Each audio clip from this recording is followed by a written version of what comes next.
Hello, welcome back to the another video. आज की video पे हम वर्डप्रेस में शॉर्ट कोड कैसे क्रिएट करते हैं उसको सीखेंगे और साथ साथ हम शॉर्ट कोड क्रिएट करेंगे जो कि काम क्या करेगा, इस तरीके से यूज़र का डेटा जो है वो लिस्ट करेगा यूज़र को।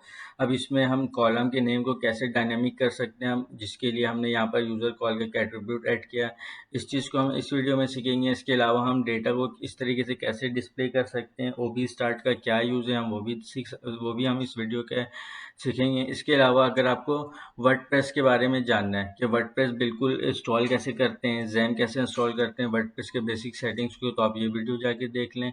इसके अलावा अगर आपको ये सीखना है कि वर्डप्रेस में प्लगइन कैसे क्रिएट करते हैं बिल्कुल स्क्रैच से, तो इस वीडियो पे मैंने आपको कंप्लीट बताया कि प्लगइन को स्क्रैच से किस तरीके से हम बना सकते हैं। इसके अलावा एक वीडियो ये भी है जिसमें आपको वर्डप्रेस के हुक और फिल्टर के बारे में बताया जाएगा, और इसमें भी आपको वर्डप्रेस के बेसिक्स के बारे में बताया गया, वर्डप्रेस प्लगइन डेवलपमेंट के बारे में। इन सारे वीडियोस को इस वीडियो का लिंक मैं डिस्क्रिप्शन में ऐड कर दूंगा। तो चलें वीडियो की तरफ चलते हैं। देखिए यहाँ पर मैंने प्लगइन को एक्टिवेट कर दिया और इस प्लगइन का नाम है WP शॉर्टकोड। तो अब हम कोड की तरफ चलते हैं। ये रहा हमारा बेसिक सा कोड जिससे हमारा एक प्लगइन क्रिएट हो गया था WP शॉर्टकोड के नाम से। अब हम इस प्लगइन के अंदर शॉर्टकोड क्रिएट करना सीखेंगे। देखिए शॉर्टकोड क्रिएट करने के लिए सबसे पहले जैसे वर्डप्रेस के ऊपर हम प्लगइन डेवलपमेंट पर हमें जो भी काम करता है वो एक्शन के थ्रू करना पड़ता है, एक्शन या फिल्टर। तो जब हम ऐड शॉर्टकोड वगैरह बनाते हैं उसके लिए करना होता है हमें ऐड शॉर्ट कोड। ठीक है, ऐड शॉर्ट कोड करेंगे और इसका जो पहला पैरामीटर जो जाता है वो शॉर्ट कोड नेम जाता है। तो शॉर्ट कोड नेम हमें क्या रखना है, हमारा जो शॉर्ट कोड है वो यूज़र का लिस्ट प्रोवाइड कर रहा है टेबल व्यू पे। तो यहाँ पर हम लिख देते हैं शॉर्ट कोड का नाम यूज़र लिस्ट। ठीक है, यहाँ पर यूज़र लिस्ट हो गया। अब हमें सेकंड में बताना था इसका कॉल बैक फंक्शन कि इस शॉर्ट कोड में डिस्प्ले क्या होगा। ठीक है, तो यहाँ पर हम बता देते हैं call back function of user list. ठीक है, ये हमारा कॉल बैक फंक्शन का नाम हो गया। अब हम इस फंक्शन के नाम को कॉपी करेंगे, इसका कॉल बैक बना लेंगे। देखिए इसका कॉल बैक हमने बना लिया यहाँ पर। ठीक है, अभी फ़िलहाल के लिए मैं इस शॉर्ट कोड के ऊपर सिर्फ एक इको करके चेक कर ले रहा हूँ कि ये शॉर्ट कोड क्रिएट हुआ या नहीं हुआ। चेक कैसे करेंगे, हम अपने शॉर्ट कोड के नेम को यहाँ से कॉपी करेंगे। ठीक है, और यहाँ पर आ जाएंगे पेजेस में, और यहाँ पर हम अपना शॉर्ट कोड रख देंगे। देखिए शॉर्ट कोड रखा कैसे जाता है, जब आप डायरेक्ट इस पेज के ऊपर आएंगे तो आपको ये चीज़ डिस्प्ले नहीं हो रहा होगा। आपको करना कैसे, मैं अभी डिलीट करके दिखा दूँ। देखें ये प्लस का साइन, इसके ऊपर क्लिक करेंगे और यहाँ पर आपको सर्च करना है शॉर्ट कोड। ठीक है, शॉर्ट कोड के ऊपर क्लिक करना है, ये आ गया। आपको स्क्वायर ब्रैकेट लेना है, उसके अंदर जो भी आपका शॉर्ट कोड नेम था आपको वो दे देना है यूज़र लिस्ट। ठीक है, यहाँ पर हम इसको कर लेते हैं सेव। देखिए अपडेटिंग फेल्ड इज रिस्पॉन्स का मतलब आपके कोड में कुछ एरर है। ठीक है, तो चलिए हम उस एरर को देख लेते हैं। अच्छा एक चीज़ देखें, यहाँ जब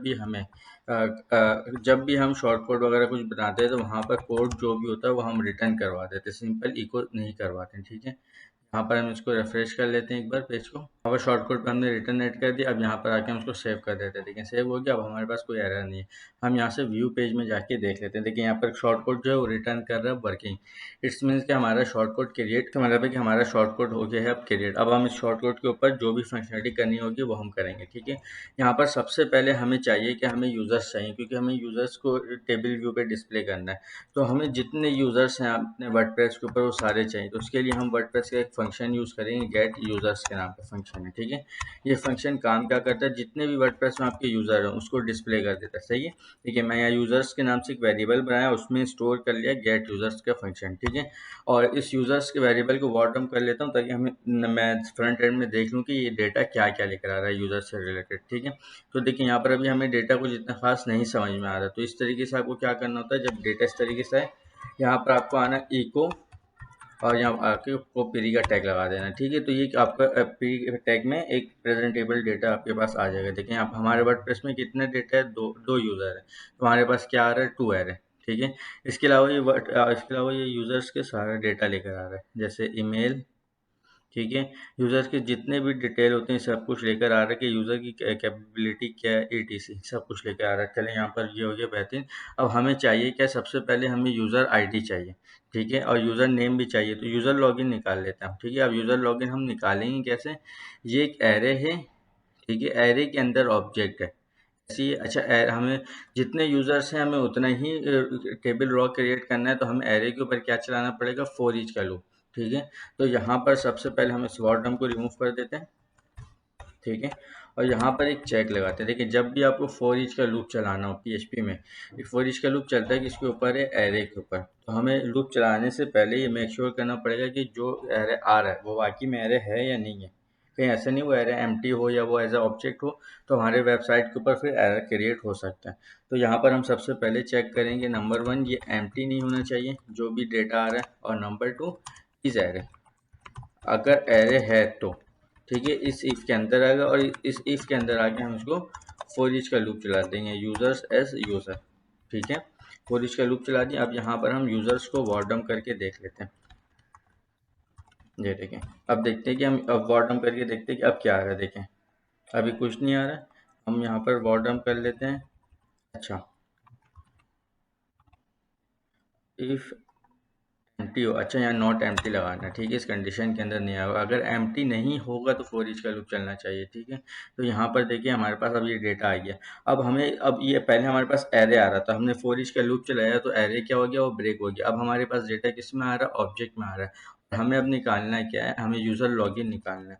सिंपल हम इस यूज़र में एक एरो का साइन लगाएंगे, और यहाँ से हमने जो की कॉपी किया था इस की को यहाँ पर पेस्ट कर देंगे। ठीक है, तो हमारे पास क्या आ जाएगा, हमारे पास देखें यूज़र लॉगिन आ जाएगा। ठीक है, हमारे पास एक डेटा आ गया यूज़र लॉगिन। ठीक है, अब यहाँ पर हम इसको चेक सेट कर लेते हैं यूज़र नेम। ठीक है, हम यूज़र नेम से एक वेरिएबल बनाए, और इस वेरिएबल के ऊपर मैंने यूज़र लॉगिन नेम जो है उसको सेव कर लिया। अच्छा देखिए, जब भी इस तरीके से डेटा आपको उठाना हो कि आप ऑब्जेक्ट में से डेटा उठा रहे हो या एरे में से डेटा उठा रहे हो, ठीक है, तो वहाँ पर लाजमी आपको इस सेट लगाना है। इस सेट से होगा कि आपके इस वेबसाइट के ऊपर एरर नहीं आएगी। इस सेट तक है कि पहले चेक करेगा ये जो यूज़र का ऑब्जेक्ट है इसके अंदर ये यूज़र लॉगिन नाम से कोई की है। अगर इस नाम से कोई की अवेलेबल है चाहिए तो हमें डेटा ला के दे दो, अदरवाइज जो भी यूज़र नेम का हमने वेरिएबल बनाया उसमें एम्प्टी वैल्यू स्टोर कर दो।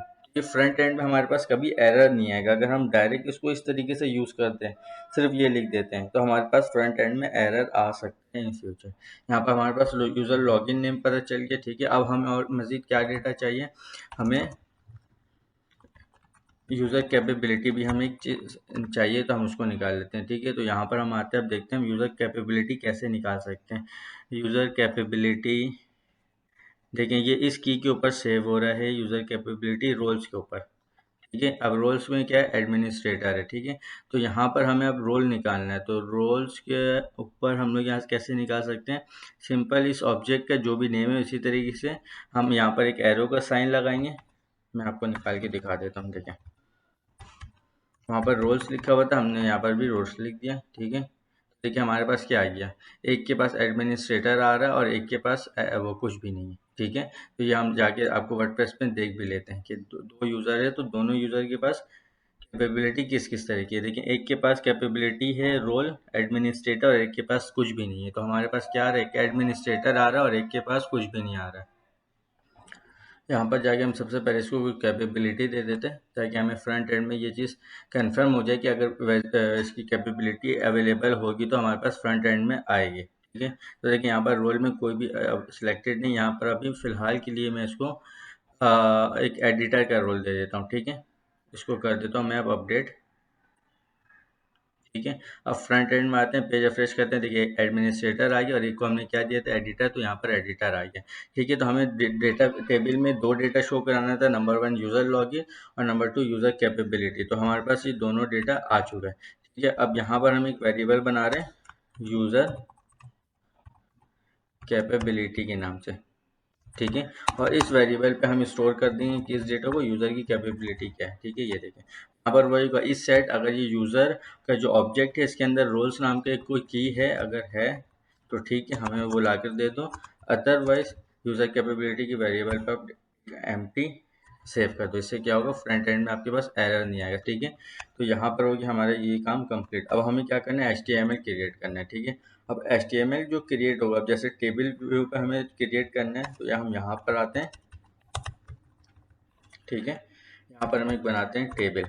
ठीक है, अब टेबल यहाँ पर, और यहाँ पर आकर हम टेबल को टेबल के टैग को क्लोज कर देते हैं। अच्छा देखिए, ये टेबल का टैग हमने क्यों नहीं फॉर ईच के लूप के अंदर रखा। देखिए फॉर ईच के लूप के अंदर जो भी होगा, जैसे फॉर एग्जांपल मैं टेबल का टैग रखता हूँ फॉर ईच के अंदर, तो फॉर ईच का लूप 2 दफ़ा चलेगा। क्यों? क्योंकि हमारे साइड में यूज़र्स 2 हैं। अगर हमारे साइट के ऊपर यूज़र 100 हो गए तो इस फॉर ईच का लूप कितनी दफ़ा पे चलेगा? 100 दफ़ा।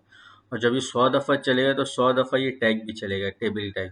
सही है? तो इस वजह से हम टेबल टैग को फॉर ईच लूप के अंदर नहीं रख रहे हैं। अच्छा, हमें टेबल के अंदर जो रॉ क्रिएट होता है वो रॉ उतना ही बनाना है जितने यूज़र्स होंगे।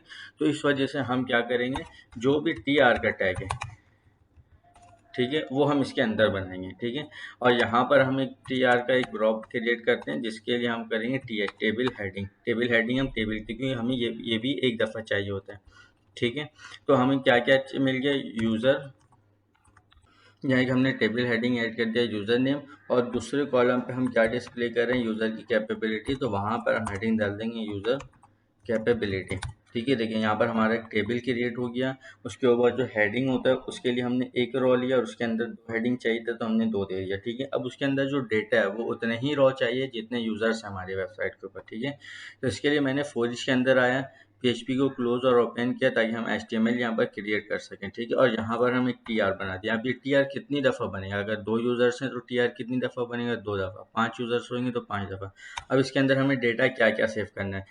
2 डेटा है, क्योंकि हेडिंग हमने कितना डाला है? 2 डाला है। नंबर 1 हेडिंग डाला है यूज़र नेम, नंबर 2 कैपेबिलिटी। सही है, तो यहाँ पर भी हम टीडी को डाल देते हैं। अब ये यूज़र नेम और यूज़र कैपेबिलिटी ये हमने यहाँ से गेट कर चुके हैं हम लोग। ठीक है, तो अब इसको सिंपल हमें इस वेरिएबल में जाके रखना होगा। यहाँ पर हम पीएचपी को ओपन क्लोज करते हैं।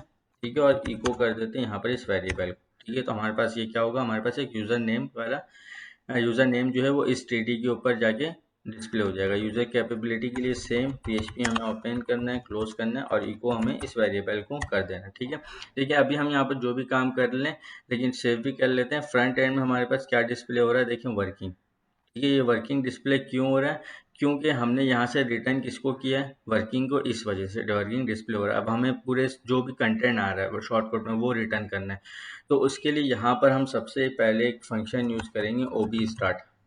ठीक है, ओबी स्टार्ट कर लिए। ओबी स्टार्ट हम यूज़ क्यों करते हैं? देखिए जब हम ये एचटीएमएल जैसे हमने ये लिखा है तो ये क्या करता है कि हमारे सर्वर पे डायरेक्ट चला जाता है। ओबी स्टार्ट डायरेक्ट सर्वर के ऊपर लेकर नहीं जाता है, वो टेम्प्रेरी मेमोरी पे रखते हैं जहाँ से हम डेटा को सेव भी कर सकते हैं, चेंज भी कर सकते हैं। और ये अच्छा तरीका है डेटा वगैरह रिटर्न करना हो हमें जब भी, चाहे हम कोई फंक्शन बनाए, शॉर्ट कोड बनाए जिसमें एचटीएमएल लिख रहा, एचटीएमएल की कोडिंग है, तो उसको हम ओबी स्टार्ट में सेंड करते हैं। ठीक है, इसका तरीका क्या है? जहाँ से एचटीएमएल स्टार्ट हो रहा है वहाँ पर हम करते हैं ओबी स्टार्ट। अब यहाँ पर आके हमारा एचटीएमएल ख़त्म हो रहा है। ठीक है, तो हम इसको क्या करते हैं, यहाँ पर आने के बाद इसको हम करेंगे डॉलर, एक यहाँ पर वेरिएबल बनाएंगे कंटेंट। अब जो भी हमने ये जो भी कंटेंट हमें इसको गेट करना है तो उसके लिए हमें करना पड़ेगा ओबी गेट कंटेंट्स। ठीक है, ये एक फंक्शन है पीएचपी का। अब यहाँ पर ये काम हो गया हमारा। ठीक है, अब हमें इसको क्लीन करना है कि इसके ऊपर कोई बफर वगैरह ना आए। अक्सर क्या होता है जब हम डायरेक्ट भेज देते हैं तो हमारे पास एरर आता है हेडर और रेडिस एंड शॉर्ट कोड में। तो जब आप ओबी स्टार्ट तरीके से करके कंटेंट को भेजेंगे तो वो एरर अवॉइड हो जाता है, वो एरर नहीं आता। ठीक है, यहाँ पर हम यूज़ करेंगे ओबी गेट क्लीन। ठीक है, अब हमें करना है कि अब हमें जो भी रिटर्न करना पड़ेगा वो हम कंटेंट करेंगे रिटर्न। यहाँ पर हम देखें, आपको दिखा देता हूँ, देखें रिटर्न कंटेंट। अब इससे होगा कि हम इसको रिमूव कर देते हैं कि इस पर हम जो भी एचटीएमएल ऐड करते जाएंगे, सही है, वो क्या होगा, वो रिटर्न वाले वेरिएबल पे हमें मिलेगा, कंटेंट वाले, और यहाँ से वो रिटर्न होता रहेगा। ठीक है, सेव कर लिया फाइल को। अब जाके हम फ्रंट एंड में देख, ये देखिए हमारे पास एक बन गया टेबल व्यू। सही है, अब इसको हमें टेबल व्यू बनाना है तो इसके लिए मैं अलग से CSS की फाइल नहीं लगा रहा हूँ, अभी मैं इनलाइन CSS कर रहा हूँ। ठीक है, तो यहाँ पर हम डाल देते हैं बॉर्डर 2। देखें ये बॉर्डर बन गया, टेबल बन गया। ठीक है, अभी देखिए यहाँ पर एडमिन यूज़र नेम सही आ रहा है और सबसे आ रहा है, लेकिन यूज़र कैपेबिलिटी नहीं आ रही। यूज़र कैपेबिलिटी क्यों नहीं आ रही उसको हम देख लेते हैं। देखिए सबसे पहले तरीका क्या है, जब भी कोई डेटा ना आए उसको आप वार्ड डंप कर लें। ठीक है, वार्ड डंप किया, फ्रंट एंड पे आ गया, पेज रिफ्रेश कर लेते हैं। देखिए हमारे पास क्या, अच्छा क्यों नहीं आ रहा है? क्योंकि एक एरे है। ठीक है, तो हमें इस एरे को हमें स्ट्रिंग में कन्वर्ट करना पड़ेगा। अच्छा, बहुत सारे वर्डप्रेस में ऐसे भी प्लगइन्स हैं जिसको इंस्टॉल करने के बाद हमारे पास ये ऑप्शन आ जाता है कि हम एक यूज़र को मल्टीपल यूज़र रोल डिफाइन कर सकते हैं। ठीक है, तो यहाँ पर हम इंडेक्स वाइज करके डेटा नहीं उठा सकते। ठीक है, तो यहाँ पर हमें करना क्या पड़ेगा, एरे को हमें स्ट्रिंग में कन्वर्ट करना है। ठीक है, तो इसके लिए PHP का एक फंक्शन आता है, काम क्या करता है, एरे को स्ट्रिंग में कन्वर्ट कर देता है। सही है, यहाँ पर मैं आपको सर्च करके दिखा देता हूँ। इस फंक्शन का नाम है implode।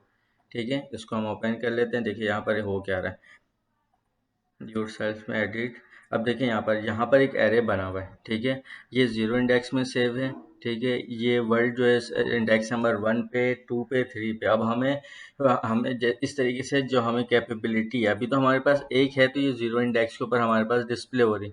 अगर मल्टीपल और इसमें रोल ऐड कर दूँ तो यूज़र रोल जो है वो 0 इंडेक्स, 1 इंडेक्स, 2 इंडेक्स, इस तरीके से इंडेक्स वाइज बढ़ता रहेगा। ठीक है, तो यहाँ पर हमें करना क्या होगा, हमें सिंपल implode का फंक्शन यूज़ करना पड़ेगा। implode के फंक्शन में हमें ये बताना होता है कि एरे जो है उसको डिवाइड किस तरीके से करना है। मैं आपको प्रैक्टिकल करके दिखा देता हूँ। देखिए यहाँ पर हम डालते हैं implode। ठीक है, अभी मैं आपको ये इस चीज़ का बताता हूँ। यहाँ पर हम आ गए, सही। अब ये देखें, अब ये क्या आता है, हमारे पास एक एरे आ रहा है। ठीक है, अब हमें बॉटम करके हमने implode का फंक्शन लगाया। implode का फंक्शन काम क्या करता है कि एरे को स्ट्रिंग में कन्वर्ट कर देता है। ठीक है, चलिए हम आगे देखते हैं। देखिए, अब जो भी था हमारा एरे पे स्ट्रिंग में कन्वर्ट हो गया। अब जब मल्टीपल डेटा होता है, ठीक है, तो हमें ब्रेक किस तरीके से करना है। फॉर एग्जांपल देखिए, हेलो वर्ल्ड ब्यूटीफुल डे। अब यहाँ पर स्पेस डाला था, तो हमने क्या किया कि 0 इंडेक्स का जो डेटा है वो, उसके बाद एक स्पेस आए। क्योंकि यहाँ पर हमने स्पेस से उसको ब्रेक किया है। ठीक, अगर यहाँ पर हम स्पेस नहीं डाल के कॉमा डालते हैं और इसको रन करते हैं, तो देखिए ये स्पेस नहीं आएगा। ये होगा क्या, देखते हैं। देखिए हेलो कॉमा, अब यहाँ पर आप जो भी देंगे वो उस हिसाब से यहाँ पर डेटा जो है वो ब्रेक हो रहा होगा। हमारी कंडीशन में डेटा एक है, इस वजह से हम इसको अभी फिलहाल स्पेस से जाने देते हैं। ठीक है, तो अब हमारे पास क्या होगा, इस फंक्शन को हम उठाएंगे यहाँ से। ठीक है, ये फंक्शन हम डाल देंगे इस साइड में, ताकि हमारा कोड कम से कम हो, implode। ठीक है, और इसको हमने ब्रेक किस तरीके से करना है, हमें ब्रेक स्पेस से करना है। ठीक है, देखिए यहाँ पर हम उसी एक लाइन की कोड के ऊपर हमने ये फंक्शन भी ऐड कर दिया। ठीक है, अब हम अगर अपने फ्रंट एंड में जाते हैं, रिफ्रेश करते हैं, तो देखिए हमारे पास डेटाबेस में एक टेबल आ रहा है। ठीक है, यहाँ पर हमने क्या चीज़ सीख लिया, नंबर 1 ओबी स्टार्ट और ओबी गेट कंटेंट, ओबी गेट क्लीन किस तरीके से यूज़ करते हैं, और ओबी स्टार्ट हम यूज़ क्यों करते हैं। हम short code display, short code, अब हमें कहीं पर भी ये यूज़र का डेटा डिस्प्ले करना है तो हमें सिंपल क्या यूज़ करना पड़ेगा, ये शॉर्ट कोड नेम यूज़ करना पड़ेगा। शॉर्ट कोड नेम अप्लाई कैसे करते हैं, उस चीज़ का मैंने आपको बता दिया कि यहाँ पर मैंने इस पेज के ऊपर शॉर्ट कोड अप्लाई किया था। तो देखिए सिंपल, हमें स्क्वायर ब्रैकेट लेना है, उसके अंदर जो भी शॉर्ट कोड का नेम है हमें वो अप्लाई कर देना। ठीक है, यहाँ तक हमने कंप्लीट कर लिया। अब देखिए यहाँ पर देखिए, जैसे ये यूज़र नेम कैपेबिलिटी है, यूज़र नेम और यूज़र कैपेबिलिटी, ये हेडिंग जो है हमने यहाँ पर स्टैटिक दिया हुआ है, इसको चेंज नहीं कर सकते। अगर हमें इसका भी ऑप्शन एडमिन को देना है कि एडमिन शॉर्ट कोड के थ्रू ये कॉलम नेम भी चेंज कर सकते हैं, तो वो कैसे हम अप्लाई कर सकते हैं। देखिए सबसे पहले जब हम शॉर्ट कोड ये जो बना रहे हैं, ठीक है, तो यहाँ पर हम एक शॉर्ट कोड में एक वेरिएबल ऐड कर देंगे $ATTS। अच्छा, ये नाम आप कुछ भी रख सकते हैं। ATTS मैंने इसलिए रखा है क्योंकि यहाँ पर हम एट्रीब्यूट को यूज़ करेंगे। ठीक है, अब सबसे पहले हमें किस चीज़ का हमें ऑप्शन देना है एडमिन को, कि वो यूज़र नेम का कॉलम चेंज कर सके। ठीक है, तो यहाँ पर मैं चेंज करके आपको दिखाता हूँ। देखें, यूज़र, इसको एक वेरिएबल में सेव कर लेते हैं, यूज़र नेम कॉलम। ठीक है, यहाँ से स्पेलिंग को हम सेट कर लेते हैं। ठीक है, अब यहाँ पर सेम हम इस सेट लगाएंगे। इस सेट के अंदर हम क्या लगाएंगे, ये ATTS जो हमने वेरिएबल दिया था। ठीक है, यहाँ पर फिर एरे की तरह जैसे हम करते हैं वैसे स्क्वायर ब्रैकेट, और इसको हम कर देंगे कॉमा के अंदर। ठीक है, अगर ये इस सेट है क्वेश्चन मार्क, तो आप ये ला के दे दो। अदरवाइज अगर कोई ये चीज़ चेंज नहीं देता है तो हमें बाय डिफ़ॉल्ट क्या रखना है, यूज़र नेम रखना है। तो यहाँ पर हम कॉपी करके इसको दे देते हैं कि भाई अगर कुछ ना दे तो आप यूज़र नेम को डिस्प्ले कर दो। देखिए अब होगा क्या यहाँ पर। अब यहाँ पर आपको क्या लिखना है, एडमिन चेंज कैसे करेगा। यहाँ पर हमने ऑप्शन दे दिया ATTS करके। अब ये ATTS करता है क्या है, यहाँ पर हम जो भी वेरिएबल डालेंगे, फॉर एग्जाम्पल यहाँ पर हम डालते हैं यूज़र कॉल। ठीक है, यहाँ पर हम डाल देते हैं स्टूडेंट नेम, हम ये नहीं चाह रहे, स्टूडेंट नेम चाह रहे हैं, ठीक है।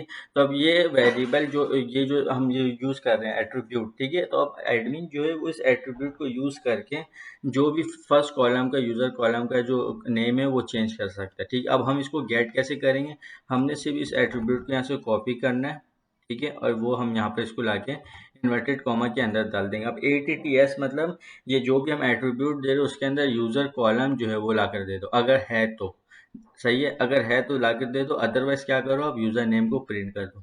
अब देखिए यहाँ से मैं यूज़र नेम को कॉपी करता हूँ और यहाँ पर लाके इसको हम पेस्ट कर देते हैं, देखिए पेस्ट कर दिया। हम फ्रंट एंड में जाते हैं, देखिए हमारे पास यूज़र कॉल स्टूडेंट नेम आना चाहिए था, नहीं आ रहा, हमारे पास क्या आ रहा है, यूज़र नेम आ रहा है, ठीक है। तो इसको हम एक दफ़ा बॉटम करके चेक कर लेते हैं। हमारे पास आ क्या रहा है, यूज़र नेम आ रहा है। यूज़र नेम कहाँ से आ रहा है, वो इस जगह से आ रहा है। तो देखिए यहाँ पर मैंने ATTS जो लगाया था, ATTS सही है, और यहाँ से अब एडमिन अपने इस एट्रीब्यूट के थ्रू यूज़र कॉल यहाँ पर जो भी वो अप्लाई करेगा। अच्छा, यहाँ पर मैंने इसको डबल कोट किया था जिसकी वजह से वो एरर आ रहा था जो कि हमें फ्रंट एंड में नल आ रहा था, तो इसको हमने सिंगल कोट कर दिया, ठीक है। सम टाइम में सिंगल कोट डबल कोट का एरर आ जाता है, तो अगर ऐसा आए तो आप इसको चेंज करके देख सकते हैं, ठीक है। मैंने डबल कोट से सिंगल कोट कर दिया था, जो हमारे पास एरर था वो रिमूव हो गया, ठीक है। यहाँ पर देखिए होगा क्या है, जब भी एडमिन यहाँ पर यूज़र कॉल के एट्रीब्यूट यूज़ करेगा, जो चीज़ भी अंदर इसके एज अ वैल्यू देगा वो हमें क्या मिल जाएगा, वो हमें इसके अंदर मिल जाएगा, ठीक है। अगर ये सेट है तो ठीक है, हमें ये चीज़ ला के दे दो, अदरवाइज क्या डिस्प्ले कर दो, यूज़र नेम। अब इससे होगा क्या, अगर यहाँ पर एडमिन ये यूज़र कॉल का एट्रीब्यूट यूज़ करता है तो हमारे पास फ्रंट एंड में स्टूडेंट नेम आ जाएगा, जो भी हम यहाँ पर इसकी वैल्यू को देंगे। अदरवाइज अगर यहाँ पर एडमिन कुछ भी नहीं देता तो ये क्या डिस्प्ले करेगा, सिर्फ और सिर्फ यूज़र नेम जो कि हमने बाय डिफ़ॉल्ट दिया है, ठीक है। यहाँ पर हम चेक कर लेते हैं कि अभी हम वो एट्रीब्यूट हटा दी तो यूज़र नेम आ गया। अब हमें अगर एट्रीब्यूट यूज़ करना है तो हमने क्या करना है, यूज़र कॉल, ठीक है, और यहाँ पर हम कुछ भी नाम दे सकते हैं, यहाँ पर हम सिर्फ अब स्टूडेंट दे देते हैं, ठीक है। हम इसको सेव कर लेते हैं। तो अब हमारे पास यहाँ पर क्या डिस्प्ले हो रहा होगा, स्टूडेंट। तो इस तरीके से हम कॉलम नेम को भी डायनामिक कर सकते हैं। अब आपको एक प्रैक्टिस करना है जिसमें आपको यूज़र कैपेबिलिटी वाले कॉलम को चेंज करने का ऑप्शन आपको एट्रीब्यूट के थ्रू प्रोवाइड करना है। आज की वीडियो में हमने क्या क्या चीज़ को देखा कि हम वर्डप्रेस में शॉर्टकट क्रिएट कैसे करते हैं, ठीक है। इसके अलावा हम ओबी स्टार्ट को कैसे यूज़ करते हैं और क्यों यूज़ करते हैं, हमने ये दो चीज़ को कवर कर लिया। नंबर 3, हम फ्रंट एंड पे एट्रीब्यूट को कैसे यूज़ कर सकते हैं शॉर्टकट में, हम एट्रीब्यूट का ऑप्शन क्यों देते हैं और उससे हमें फ़ायदा क्या होता है, ठीक है। तो इस तरीके से हम यहाँ पर कॉलम नेम भी चेंज कर सकते हैं। इसके अलावा मज़ीद कोई भी डेटा ला सकते हैं, ठीक है। अब लास्ट में आपको मैं एक चीज़ बता देता हूँ, अगर आपको ये चाहिए कि हमारे शॉर्टकट वो यूज़र देखे जो लॉग्ड इन है, अदरवाइज कोई ना देख सके। फॉर एग्जांपल यहाँ पर अगर मैं इस URL को कॉपी करता हूँ, न्यू इनकॉग्निटो विंडो में जाता हूँ, देखिए अब मैं यहाँ पर लॉग्ड इन नहीं हूँ, जब भी मेरे पास सिंपल डेटा आ रहा है। अगर हमें ये चाहिए कि वो यूज़र डेटा हमारा ये जो भी शॉर्टकट का है वो देख सके जो यूज़र लॉग्ड इन है, ठीक है। तो इसके लिए देखें एक सिंपल PHP का एक फंक्शन आता है, यहाँ पर हम खोल लेते हैं। यहाँ पर हम बोलते हैं इस यूज़र लॉग्ड इन वर्डप्रेस, ठीक है। अब ये वर्डप्रेस का एक फंक्शन है जो कि हमें क्या बताता है कि यूज़र लॉग्ड इन है या नहीं है, ठीक है। यहाँ से इस फंक्शन को हम कॉपी करते हैं, अपने शॉर्टकट में आएंगे, ठीक है। यहाँ से हम सबसे पहले यहीं से चेक कर लेंगे, if user logged in, not का साइन लगा देंगे, ठीक है। तो इससे होगा कि अगर यूज़र लॉग्ड इन नहीं है तो इस इफ़ के कंडीशन के अंदर आ जाओ, और यहाँ से हम कोड को कर देंगे रिटर्न, और रिटर्न में हम कोई मैसेज भी ऐड कर सकते हैं, ठीक है। रिटर्न में हम क्या मैसेज ऐड करते हैं, please log in to view the data.